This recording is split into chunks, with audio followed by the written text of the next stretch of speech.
Olá, meu irmão, minha irmã, graça e paz em nome do Senhor Jesus. Chegamos aqui para mais um dia de estudo do nosso livro de Atos, no capítulo 18.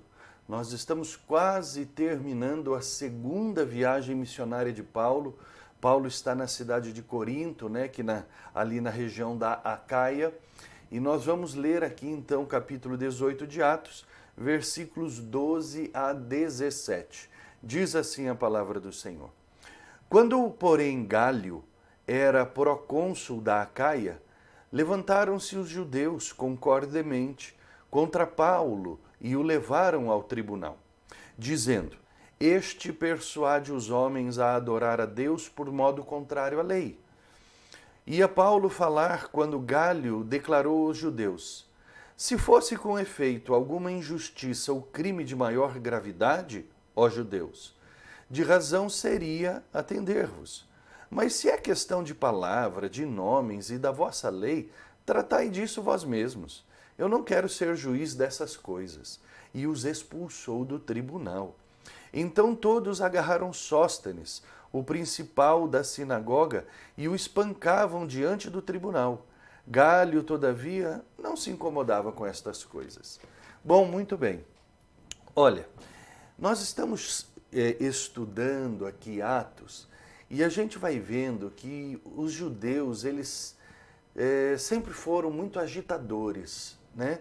Eles agitavam muito os lugares por onde eles passavam, devido a um orgulho religioso que eles tinham, o qual foi com que até rejeitaram o próprio Messias, né?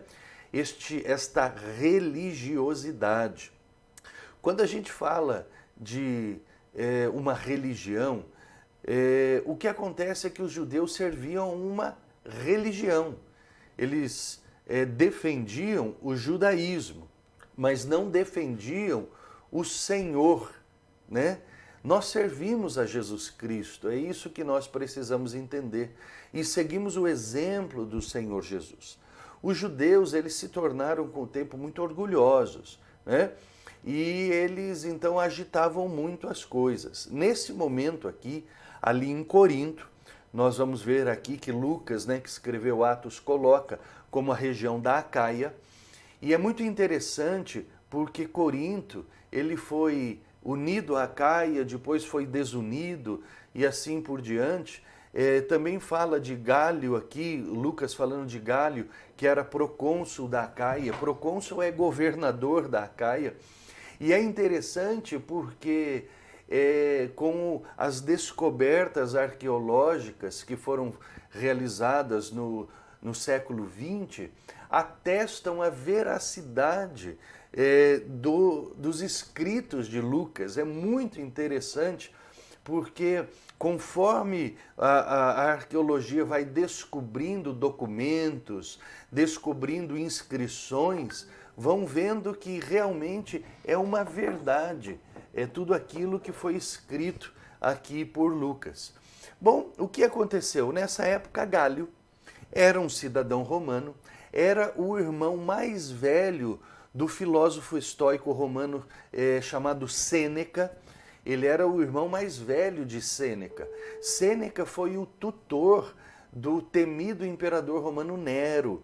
E é muito interessante porque Nero ele tinha uma mente tão diabólica que ele fez com que Sêneca, que era o irmão mais novo de Gálio, cometesse suicídio.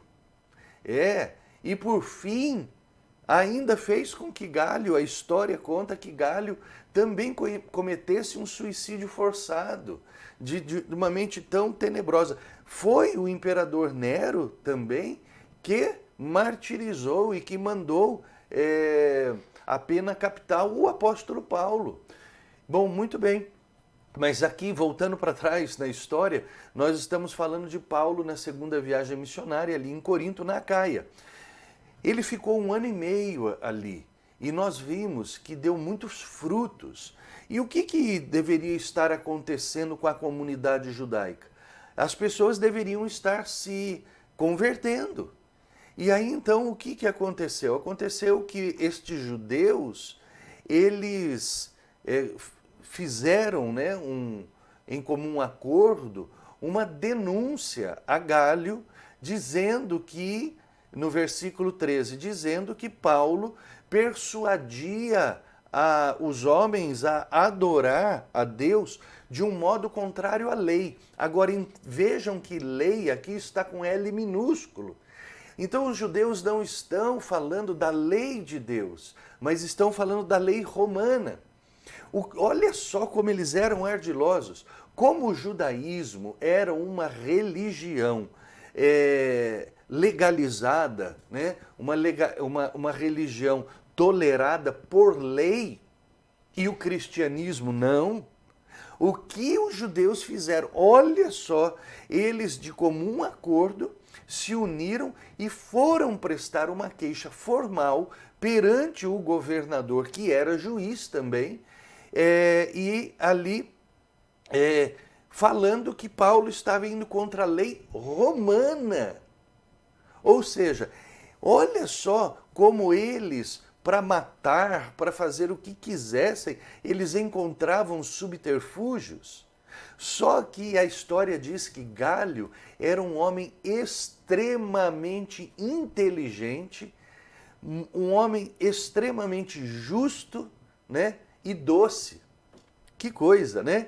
Então, quer dizer, os judeus deram um tiro no pé, porque aí então Gálio não permitiu nem que Paulo falasse.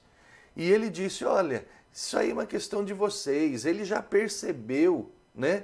Percebeu a astúcia dos judeus, e foi diferente de Pôncio Pilatos, que foi um covarde quando apresentaram Jesus. Pôncio Pilatos foi um covarde, mas Gálio não. E ele disse, não quero nem saber disso, vocês que cuidem disso. E aí entra aqui no versículo 17, porque eles foram expulsos do tribunal. Então todos agarraram Sóstenes, o principal da sinagoga, e o espancavam diante do tribunal. E Gálio não se incomodava com estas coisas. Aqui o versículo 17 dá uma dupla interpretação, porque parece que aqui os judeus que pegam Sóstenes e começam a espancar. Mas se isso fosse, realmente esse relato, Gálio teria que obrigatoriamente fazer alguma coisa, né? Porque estava havendo um tumulto na cidade, ele teria que repreender. Mas muitos historiadores dizem que Sóstenes, que era judeu e o principal da sinagoga, ele não se contém e ele, então, começa a tentar trazer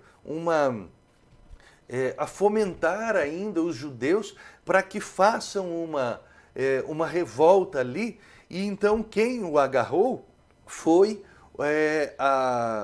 os soldados do governador, e o espancaram, né? E isso era lícito que acontecesse, porque ele estava indo contra a ordem do governador. Não sabemos muito bem o que aconteceu, mas os relatos são esses, históricos e da Bíblia. Então, queridos, é muito interessante, porque a questão religiosa é uma questão que as pessoas usam muito para tentar atingir, né, outras pessoas, né? E aqui nós vemos Gálio colocando os judeus no seu devido lugar. E diz a história, né, que os gentios que ali estavam, né, eles ficaram muito felizes pela decisão de Gálio, que calou os judeus, né? Porque os judeus eles já eram, já havia um crescente, como dizer, um amargor contra os judeus. Hoje, quando nós olhamos e vemos a história hoje, né, porque a gente vê que os judeus são um povo odiado por quase todas as nações, né? Isso foi construído ao longo do tempo, sabe? Foi construído ao longo do tempo com um orgulho, né, que eles sempre tiveram, né? Mas que nós não podemos entrar nisso porque nós precisamos amar, né? Amar todos os povos, todas as raças, né? Todos os seres humanos, somos criaturas de Deus, né? E o cristianismo, ele nos ensina a amar a todas as pessoas e não termos preconceitos raciais, né? E não podemos julgar as pessoas pela sua raça, pela sua cor da pele, pela sua quantidade de dinheiro, né? Um cristão não faz isso. Ok? Muito bem, então chegamos aqui ao final do versículo 17 e amanhã prosseguimos para o final da segunda viagem missionária do apóstolo Paulo. Até amanhã e que Deus te abençoe.